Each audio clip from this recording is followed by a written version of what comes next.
की एक स्टेटमेंट से शुरू करना चाहूंगा। जब बाबा साहब SC/ST की लड़ाई लड़ रहे थे, अंग्रेजों की हुकूमत थी, तो ये तथाकथित ऊंची जाति के लोग बाबा साहब को देशद्रोही कहते थे, एंटी नेशनल कहते थे। उन दिनों में बाबा साहब ने एक स्टेटमेंट दी थी कि अगर देश और मेरे बीच में कभी कंपैरिजन हुआ तो मैं देश के लिए मर मिटूंगा, मगर अगर कभी देश और मेरी कम्युनिटी के बीच में संघर्ष हुआ तो मैं अपनी कम्युनिटी के लिए मर मिटूंगा, देश को बाद में देखूंगा। उसके बाद संविधान आया और संविधान में हमें हक हकूक मिले, लेकिन बड़े अफसोस के साथ ये कहना पड़ता है कि बाबा साहब की दूसरी स्टेटमेंट जब आप सुनेंगे तो आपको पता चलेगा हमने गलती कहां कर दी।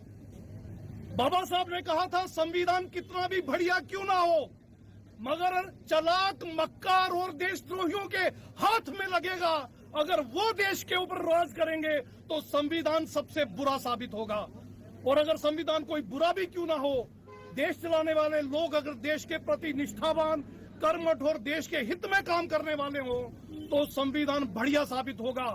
एग्जाम्पल इंग्लैंड की देता हूं, वहां रिटन कॉन्स्टिट्यूशन नहीं है और दुनिया की बेस्ट डेमोक्रेसी है, क्योंकि वहां के रूलर अपनी कौम के लिए काम करते हैं या रिजाइन करके घर चले जाते हैं, देश को बर्बाद नहीं करते।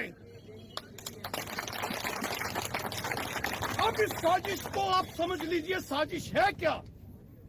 ऐसा नहीं है कि SC/ST OBC के बच्चे नालायक हैं, बिल्कुल नहीं है। IAS की पिछली 20 साल की लिस्टें निकाल लीजिए, रिटर्न में SC/ST OBC टॉप पे होता है।